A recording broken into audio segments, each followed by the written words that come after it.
1, 2, 3. Baik, selamat malam, shalom, salam sejahtera kami sampaikan dari tempat ini, dari studio Amazing Ministry dalam acara kita cakap-cakap tentang Tuhan. Bapak Ibu Saudaraku, apa kabar semuanya?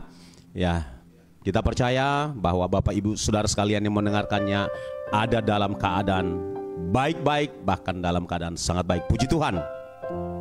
Malam hari ini adapun yang menjadi tema pokok renungan kita adalah siap menjadi pemenang. Dan begitu ya, siap menjadi pemenang.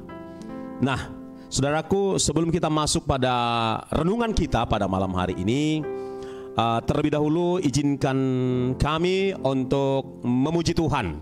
Sebelumnya kita berdoa. Mari kita sama-sama berdoa.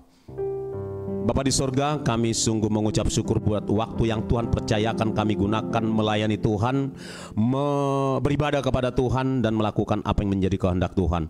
Bapa yang baik, sebelum kami lebih jauh sharing, berbagi akan firman Tuhan, kami rindu mempersembahkan satu pujian bagi Tuhan, kemuliaan bagi namamu, menyukakan hatimu dan menjadi berkat bagi setiap kami yang mendengarkannya. Terima kasih Bapa, urapi pujian ini, berkati Tuhan di dalam nama Tuhan Yesus Kristus. Haleluya. Ya, pujian ini ada dalam 4 bahasa. Bila sempat saya akan nyanyikan dalam 4 bahasa, kalaupun tidak mungkin sepotong-sepotong. Ya, karena firman Tuhan yang berkata, biarlah semua lidah memuji Tuhan, biarlah semua bahasa memuji Tuhan. Haleluya.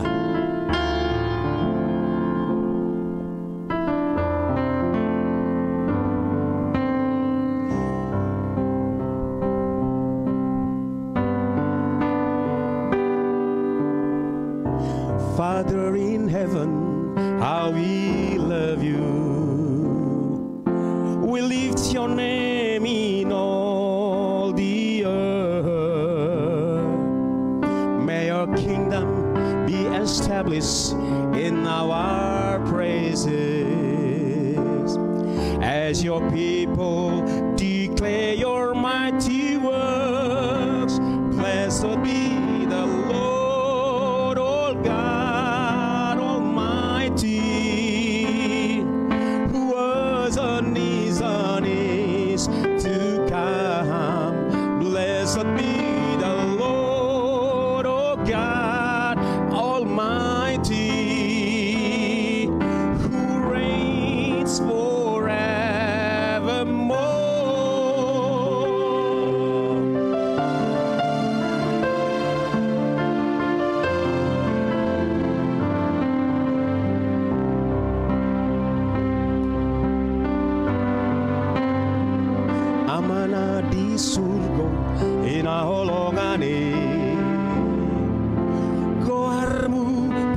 Timbul lihat portibio sayojak harajaonmu di pujian namion bangsomi para radulaonmi binuji ma Tuhan marhuasoi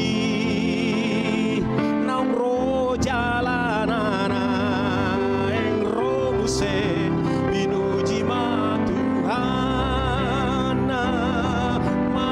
Soi Raja Salelenai.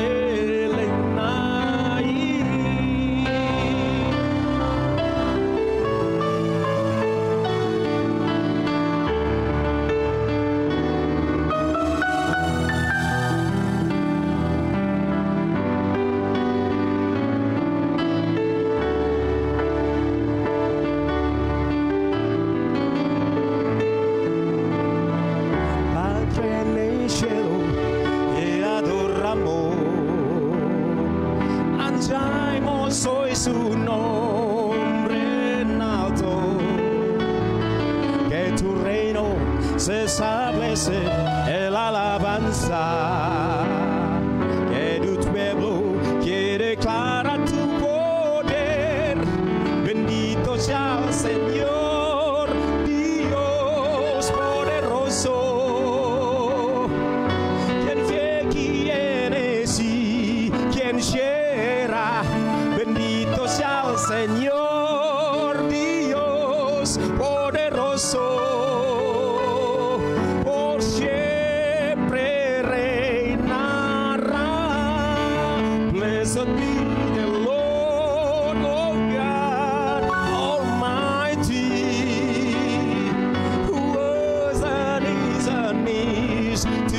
Tuhan.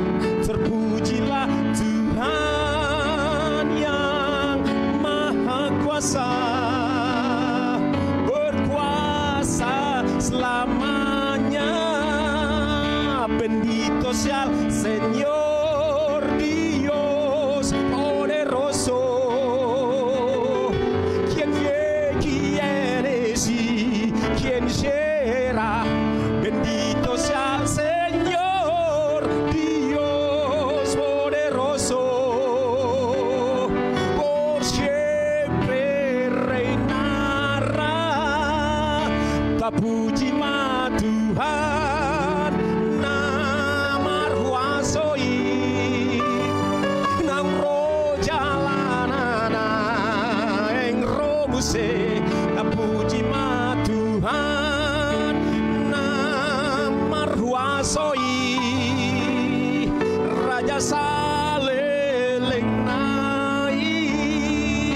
Oh, blessed be the Lord, oh God Almighty, who was and is to come. Bendito sea el Señor Dios poderoso,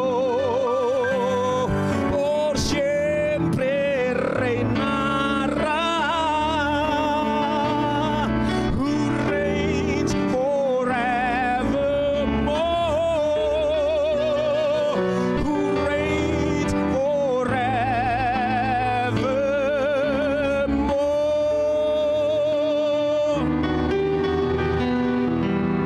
Demikian saudaraku, biarlah setiap lidah, setiap bahasa memuji Tuhan.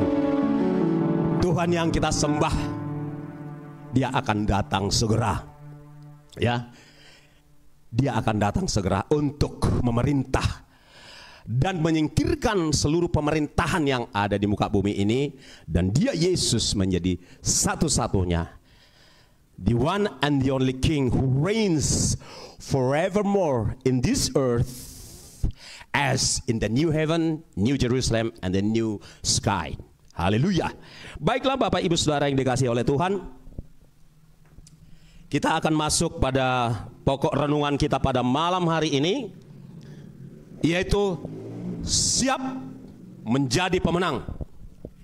Kata siap berarti mempersiapkan diri. Kata siap berarti sudah mempersiapkan diri untuk menghadapi pertandingan, pergumulan, perjuangan, peperangan yang akan ada di hadapan kita, saudara-saudara. Dalam hal ini peperangan rohani. Nah, siap menjadi pemenang. Untuk menjadi pemenang, saudaraku, tentu harus melalui sebuah persiapan, ya, melalui sebuah proses persiapan yang cukup, yang memadai, saudara-saudara. Maka kita bisa siap menghadapi seluruh jenis pertandingan rohani, pertandingan dalam kehidupan kita.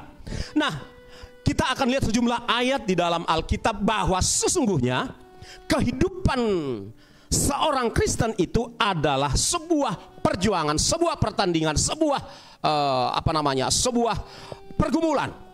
Dan kelihatannya Bapak Ibu Saudara, kita sedang berada ibarat sebuah pertandingan lomba lari di sebuah stadion, katakanlah 100 kali putaran, ya.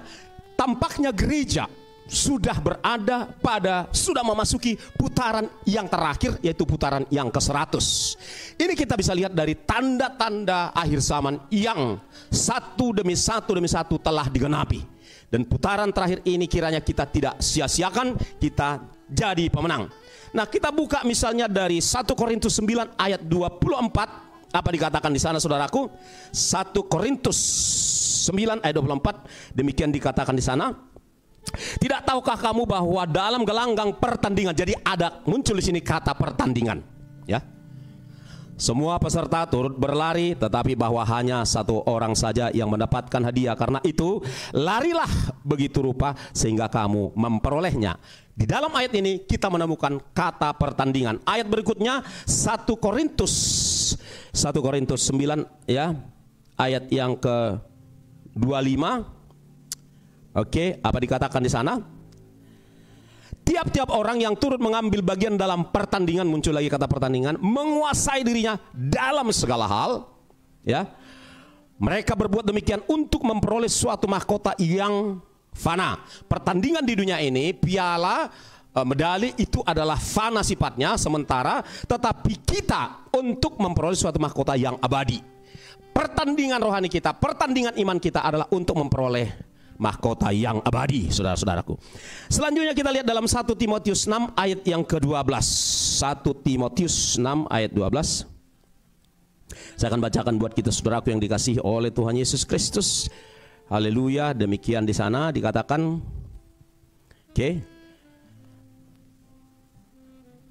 Oke.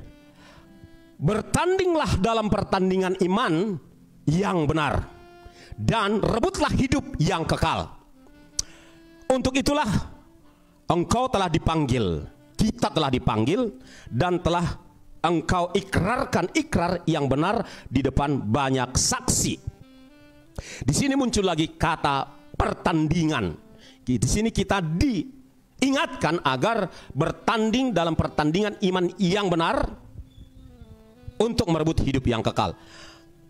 Kemudian kita lihat di dalam 2 Timotius 4 ayat 7. 2 Timotius 4 ayat 7, saudaraku. Mari kita lihat lagi apa dikatakan di sana. 2 Timotius 4 ayat yang ke-7. Demikian. Aku telah mengakhiri pertandingan, ini Paulus. Aku telah mengakhiri pertandingan yang baik, aku telah mencapai garis finish, ya, garis akhir, dan aku telah memelihara iman. Ayat ini mengingatkan bahwa pertandingan kita tidak boleh berhenti di tengah jalan, namun harus sampai kepada garis finish. Kita lihat lagi saudaraku 2 Timotius 3, ya, 2 Timotius 3 ayat yang ke-12. Apa yang dikatakan di sana? 2 Timotius 3 ayat yang ke-12. Saya bacakan buat kita saudaraku. Memang setiap orang yang mau hidup beribadah di dalam Kristus Yesus akan menderita aniaya. Nah, kita masuk pada bagian ini saudara-saudara. Pertandingan iman orang percaya tidak bisa menghindari yang namanya aniaya. Aniaya mulai dari tingkat yang paling ringan sampai kepada tingkat yang paling berat.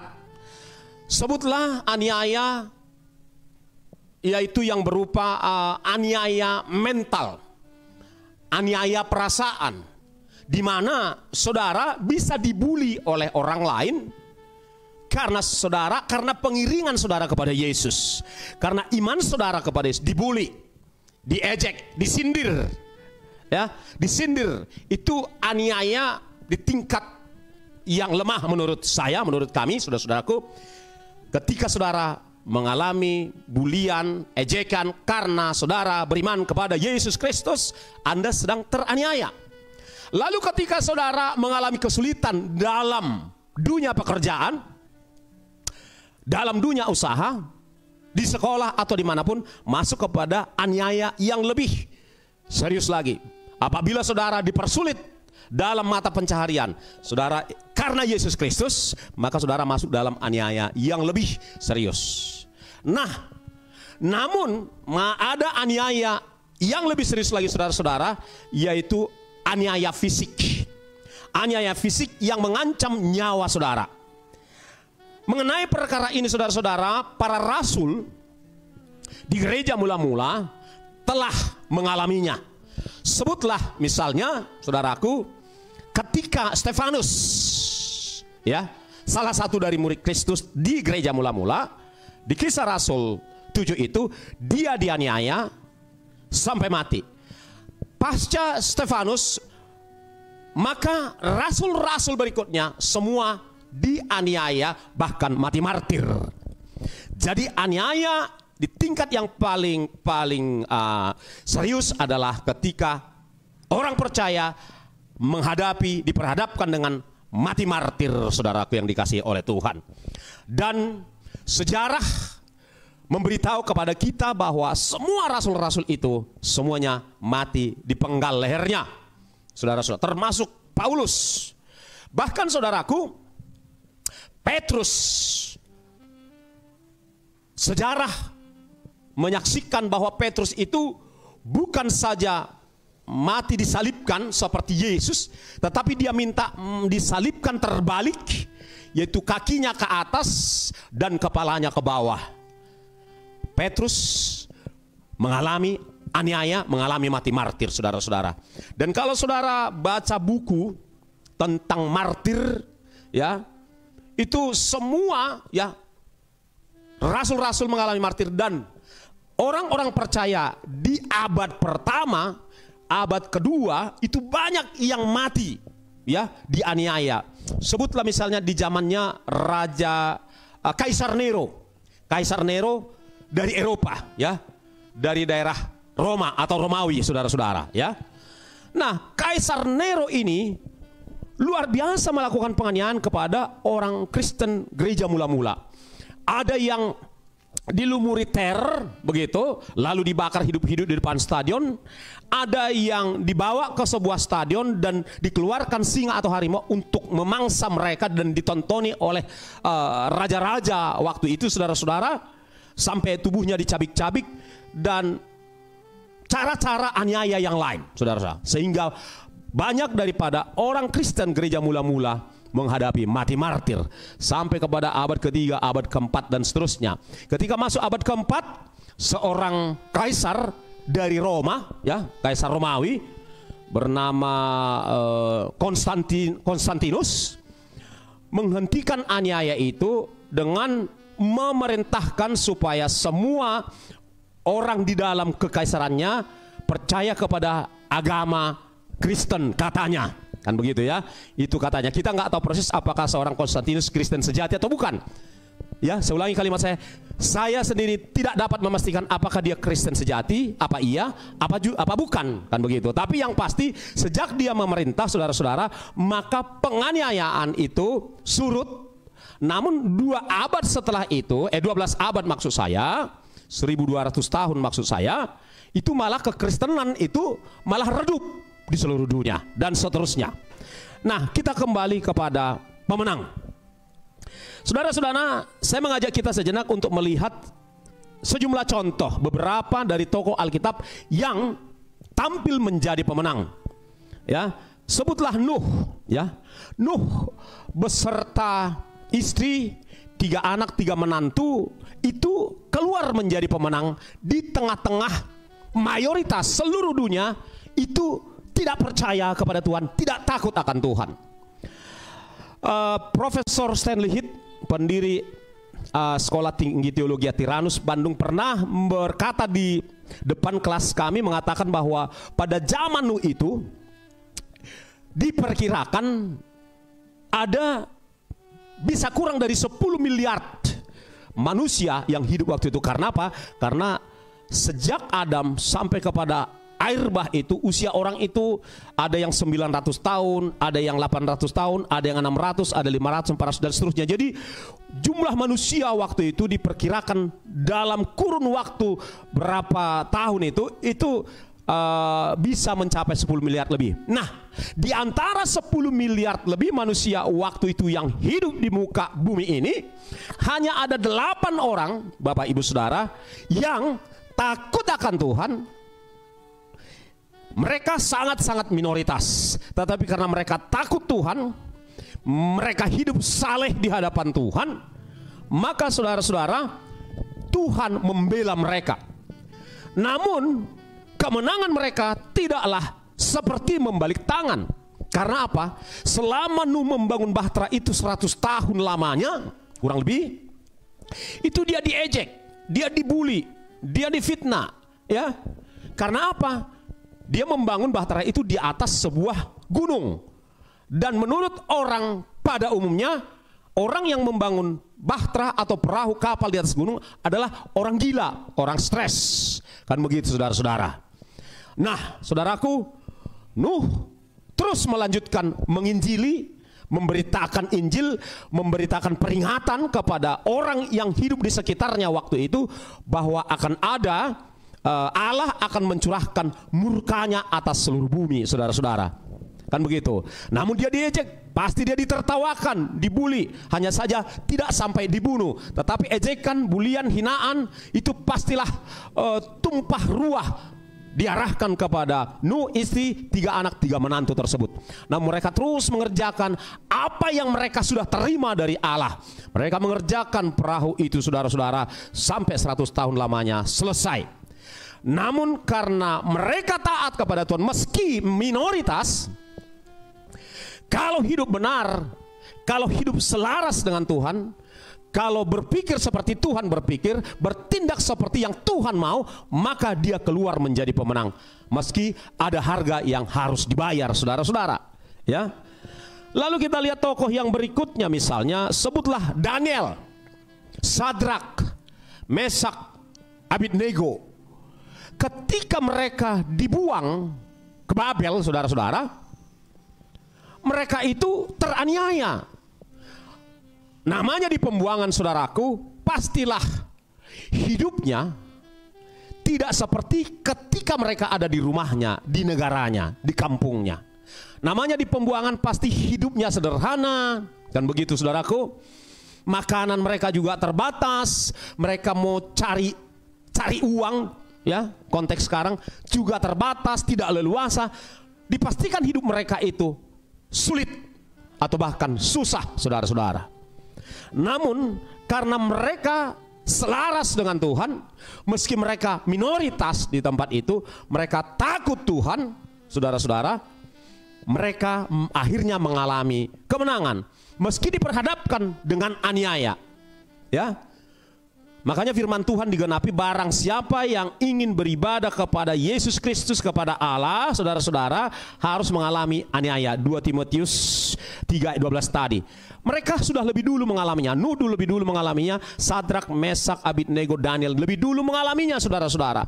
Mereka dianiaya, mereka difitnah dan lain sebagainya. Bahkan karena mereka tidak mau menyembah patung daripada penguasa waktu itu, mereka tidak mau tunduk kepada penguasa yang zolim, penguasa yang tidak sejalan dengan Allah di zaman mereka itu.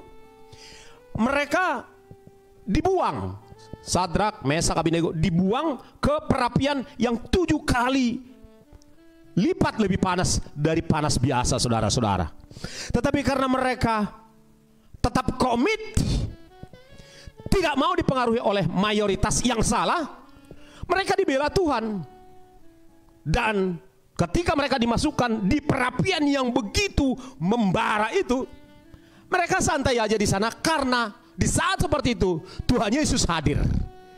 Karena orang menyaksikan ada 4 orang, padahal yang dibuang 3 dan ada pribadi 1 lagi, yaitu Tuhan Yesus, nggak mungkin yang lain, saudara-saudara. Maka mereka aman disertai oleh Tuhan. Maka keluar mereka dari perapian ini jadi pemenang. Demikian juga pengalaman Daniel, saudara-saudara. Karena dia juga tidak mau mengikuti seluruh aturan keputusan raja di zaman itu, karena dia tahu bertentangan dengan agenda Allah, dia pun dicampakkan ke gua singa. Namun apa yang terjadi, saudara-saudara? Mereka ingin dianiaya begitu rupa. Pastilah dia teraniaya mental di situ. Tetapi saudaraku, Tuhan hadir membuat singa-singa itu sepertinya nyilu giginya, seperti ompong singa-singa itu, sehingga tidak mengganggu Daniel sama sekali. Nah, Daniel akhirnya keluar jadi pemenang. Demikian juga di era perjanjian baru, Stefanus, dia dianiaya oleh mayoritas yang tidak percaya kepada Tuhan. Mereka waktu itu memang punya agama, kan begitu ya. Mereka punya agama, mereka punya kebenaran sendiri. Mereka bukan memegang kebenaran, satu-satunya kebenaran Allah. Mereka memegang kebenaran-kebenaran yang lain. Sehingga di pemandangan orang-orang agamawi, orang-orang yang religius waktu itu, Stefanus ini adalah pembangkang. Stefanus ini adalah pemberontak. Stefanus ini bahkan mungkin bisa saja dituduh sebagai teroris. Saudara-saudara, akhirnya dia dianiaya dan bahkan mati martir. Demikian selanjutnya gereja mula-mula, saudaraku, mereka semua mengalami mati martir. Nah, Sekarang kita gereja akhir zaman. Ya, gereja akhir zaman. Pertanyaannya, apakah gereja akhir zaman diperlakukan Tuhan Yesus secara berbeda? Artinya aniaya itu hanya dialami oleh gereja mula-mula, sedangkan gereja akhir zaman tidak. Gereja akhir zaman, orang Kristen akhir zaman itu enak-enak, santai-santai. Gereja akhir zaman, orang Kristen akhir zaman hidup hanya untuk menikmati fasilitas. Karena apa? Karena salah mengerti Yohanes 10 ayat 10. Aku datang untuk memberi hidup dan hidup berkelimpahan. Diklaim oleh banyak rohaniwan di akhir zaman bahwa kalau ikut Yesus itu hidup berkelimpahan secara material, secara finansial. Hidup berkelimpahan, bisa menikmati seluruh kesenangan-kesenangan dunia. Banyak orang menafsirkan demikian, saudara-saudara. Mereka lupa bahwa kata yang dipakai di situ adalah hidup yang berkelimpahan, artinya hidup yang terus-menerus, hidup yang generous. Generator, ya, generator terus-menerus, saudara-saudara. Generasi itu artinya ada hidup yang berkelangsungan, berkelanjutan. Itu yang Tuhan maksud, yang Tuhan Yesus maksud, bukan hidup bergelimang harta, enggak. Bukan itu, saudara-saudara. Makanya banyak orang disesatkan dengan pengajaran yang sesat seperti itu. Iya, banyak yang disebut dengan teologi kemakmuran. Oh, banyak orang tersesat dengan teologi ini, saudara-saudara. Ikut Tuhan itu identik dengan memperoleh harta yang bergelimang. Tuhan tidak anti harta. Tuhan tidak keberatan orang Kristen hidup berkecukupan, tetapi hidup berkelimpahan yang dimaksudkan Yesus dalam Yohanes 10 ayat 10 bukan itu. Bukan, saudara-saudara. Nah, disinilah kita perlu mempersiapkan pengertian kita supaya apa yang kita ngerti itu juga yang mempersiapkan mental kita, saudara-saudara. Kalau apa yang mengisi otak kita udah salah, maka mental kita juga salah, tindakan kita salah, iman kita itu akan lemah dan jatuh. Terbukti sekarang lewat pandemi ini, ya. Saya nggak mau nyebutnya pandemi, saya mau nyebutnya pandemi. Lewat situasi COVID selama 2 tahun terakhir ini, teruji teologi kita. Mampukah bertahan atau tidak dengan teologi kemakmuran misalnya? Banyak yang gugur toh. Mohon maaf, banyak yang gugur, banyak yang diam-diam stres. Banyak, nggak peduli mau jemaat mau hamba Tuhan, banyak yang diam-diam stres. Karena kepalanya diisi dengan penafsiran yang salah. Tidak dipersiapkan menghadapi segala kemungkinan, tidak dipersiapkan menjadi pemenang yang sesungguhnya.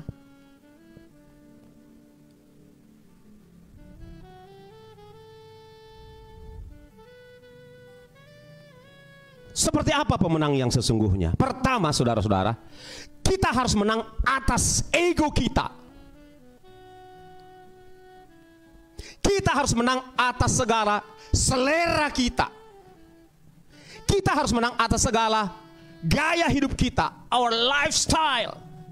Kita harus menang atas level hidup kita. Banyak orang tidak siap ketika tidak bisa lagi makan makanan seperti yang dulu. Ketika tidak bisa lagi menggunakan pakaian yang mahal seperti yang dulu. Tidak bisa lagi jalan-jalan kemana-mana seenaknya seperti yang dulu. Tidak bisa lagi mempertahankan lifestyle hedonisme seperti yang dulu. Banyak yang gugur. Dan khotbah seperti ini tidak disukai dari dulu.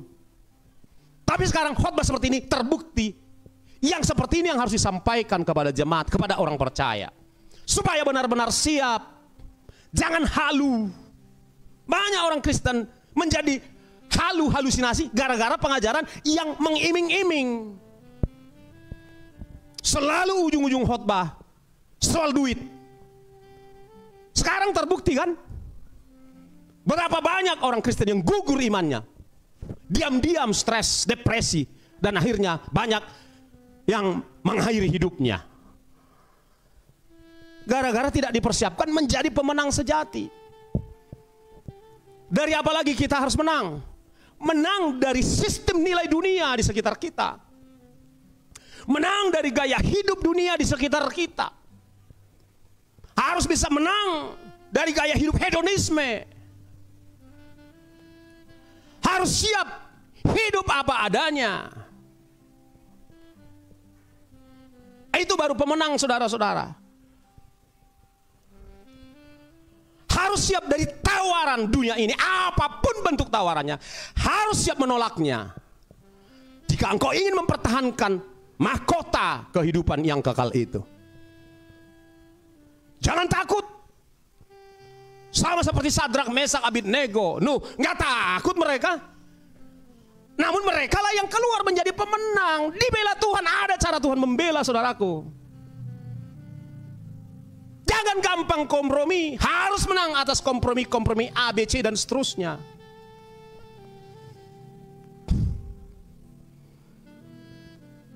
Dan harus menang. Kalau pada gilirannya nyawaku menjadi taruhannya, harus menang. Itu kata Tuhan Yesus, bukan kata pengkhotbah. Tuhan Yesus berkata, ya, apabila seorang lebih mencintai ini, bahkan nyawanya, tidak layak menjadi muridku. Yesus ingin berkata, siaplah menjadi martir. Kau aja yang martir, aku diam-diam, gak usah jadi martir. Gak bisa, saudara-saudara. Itu standar berlaku umum untuk setiap pengikut Kristus. Harus siap jadi martir, menolak tawaran dunia, konsisten hanya pada agenda Allah. Serius. Saudara dan saya akan melihat tahun-tahun di depan ini akan ada penyatuan semua agama. Penyatuan agama artinya kita menyangkali Tuhan kita hanya ada satu agama yang ditetapkan oleh para mereka yang ada di tingkat global sana. Oh, makin serius, Pak. Makin serius. Oleh sebab itu dari sekarang bersiap-siap, persiapkan mentalmu, imanmu. Yesus berkata, barang siapa mempertahankan nyawanya akan kehilangannya. Bukan Jogi yang berkata, tetapi Tuhan Yesus. Demi nyawaku, biarlah aku kompromi sana sini. Demi nyawaku, biarlah aku ikuti arus besar dunia ini. Di dalam perumpamaan orang Toba, Batak Toba ada berkata, emena masak digaga ursa, ina masa ima taula. Padi yang matang dimakan oleh rusa. Kan gitu ya kalau terjemahan langsungnya. Ina masa ima taula, apa yang sedang terjadi, yang sedang ngetren mayoritas, itu kita ikuti. Itu namanya ikan mati, saudara-saudara. Di gereja abad pertama, kedua, mungkin sampai 3, gereja lambangnya bukan salib. Itu setelah 313 baru gereja menggunakan lambang salib. Salah satu lambang yang paling lazim di abad pertama, kedua, ketiga adalah ikan. Salah satu lambang ikan hidup. Ikan yang hidup, dia punya energi untuk melawan arus kalau dia hidup. Tapi kalau ikan yang sudah mati, dia akan dibawa hanyut oleh arus. Pastikan saudaraku dirimu bukan ikan yang mati. Pastikan dirimu adalah ikan yang hidup, berani melawan arus kalau arus itu salah. Sekarang sedang diuji. Ini masa pengujian. Sekarang sedang dipilah. Ini masa pemilahan. Sekarang sedang ditampi. Ini masa penampian. Pikirkan sendiri cara apa dunia menampi saudara. Cara apa yang Tuhan izinkan menampi saudara. Anda mengerti itu. Kemanapun khotbah ini sebelum berakhir, Anda sudah tahu kemana arahnya.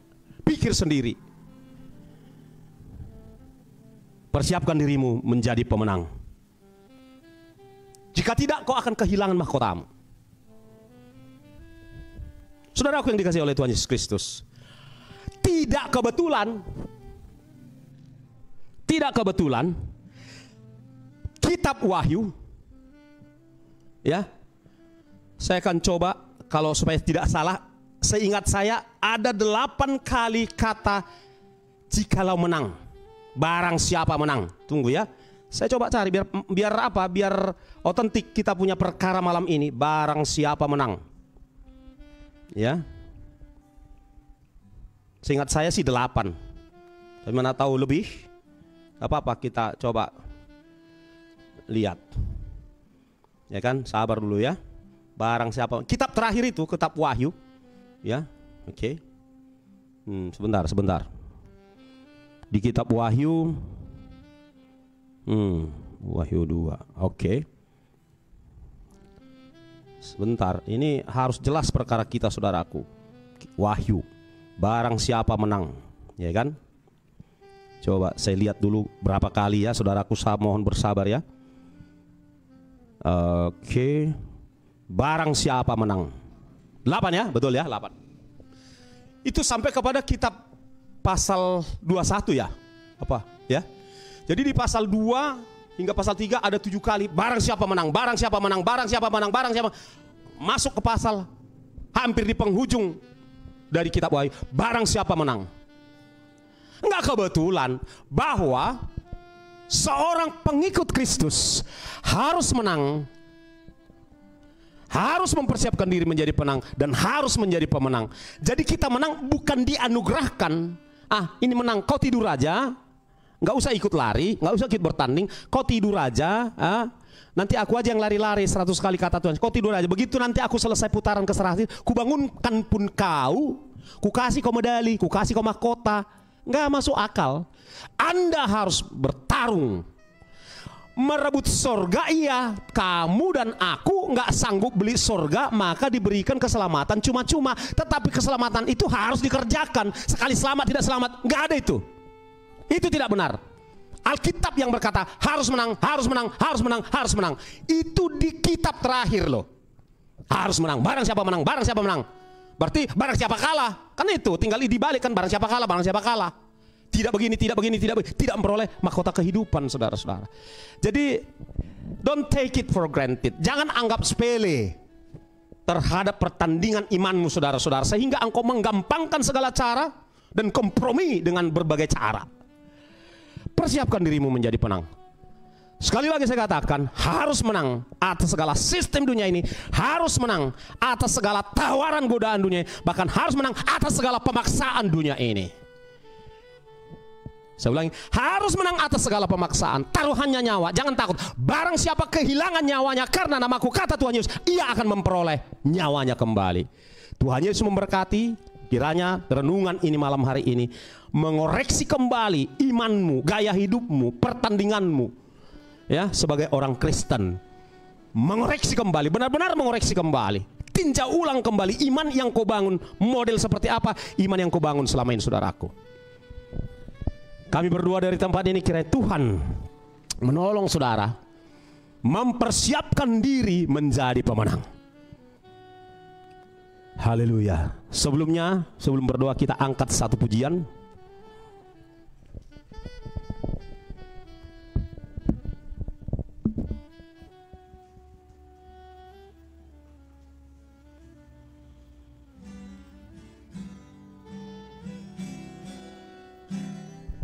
Pujian ini berkata, ya Tuhan, ku percaya, aku percaya.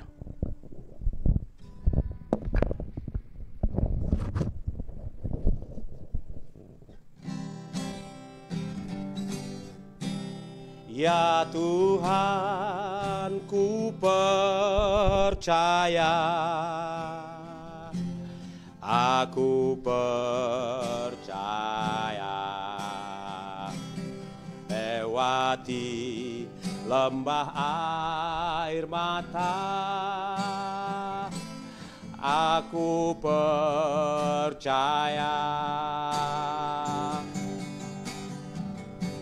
Firman-Mu ya dan amin,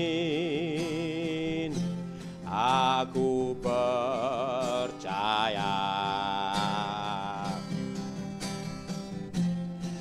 Kemenangan sudah Kau jamin,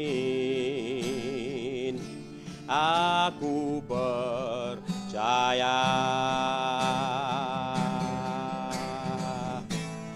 Ya Tuhan, ku percaya, aku percaya. Lewati lembah air mata, aku percaya. Firman-Mu ya dan amin, aku percaya.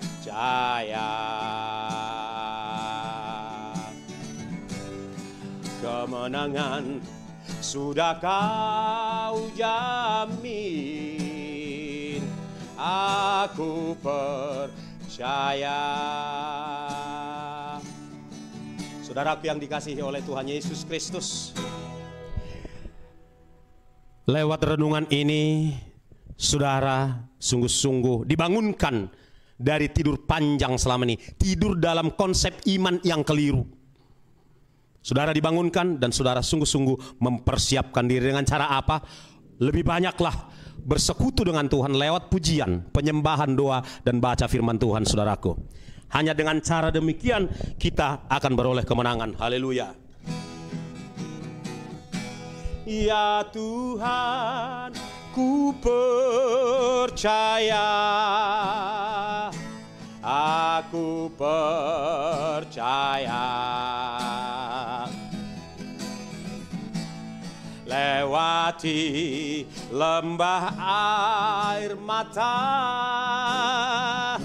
aku percaya. Firman-Mu ya dan amin, aku percaya. Kemenangan sudah Kau jamin, aku percaya.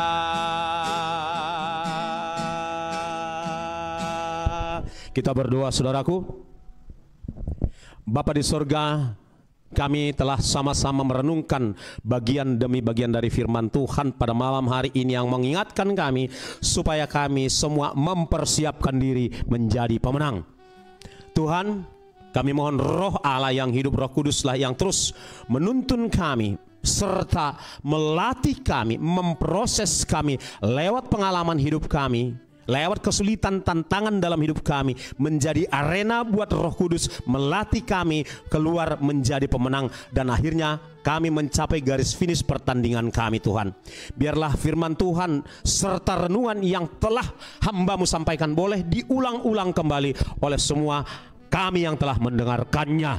Biarlah renungan ini tidak berlalu begitu saja ketika acara dan pelayanan ini sudah usai, Tuhan, tetapi akan terus mengiang di hati kami, mengingatkan kami untuk kami tetap berjaga-jaga, mempersiapkan diri, dan akhirnya keluar menjadi pemenang apapun tantangannya. Karena iman kami kepada Yesus Kristus, kami tidak usah takut, karena kami tahu hidup bagi kami adalah Kristus, mati adalah keuntungan, karena toh sama-sama dengan Kristus lagi di Firdaus, di Yerusalem baru nantinya. Terima kasih Bapa yang baik, berkati semua pendengar, berkati apabila ada yang sakit, Tuhan sembuhkan, nyatakan kuasa-Mu. Terima kasih Tuhan, Tuhan berkati segala pekerjaan, usaha, income daripada semua yang mendengarkan, Tuhan cukupkan, Tuhan berkati rumah tangga, berkati suami, istri, anak-anak, berkati semuanya Bapa. Demi nama Bapa, Anak dan Roh Kudus, kami juga berdoa biarlah Tuhan memberkati pelayanan Amazing Ministry, berkati hamba-Mu Bang Ejul serta semua keluarga dan yang mendukung pelayanan teman Tuhan memberkati. Terpujilah Engkau Allah Bapa, Putra, Roh Kudus, di dalam nama Tuhan Yesus Kristus kami telah berdoa, kami siap menjadi pemenang. Haleluya, kita sama-sama katakan amin. Selamat malam, Tuhan Yesus memberkati. Shalom.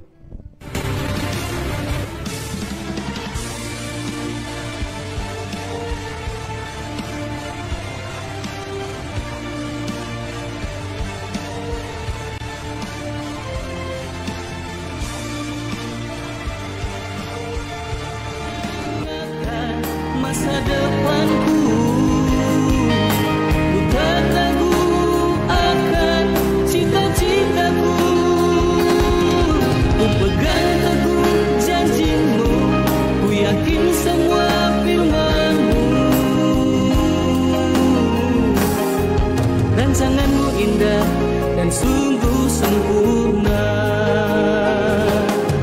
Rancanganmu indah dan sungguh sempurna. Oh, rancanganmu indah dan sungguh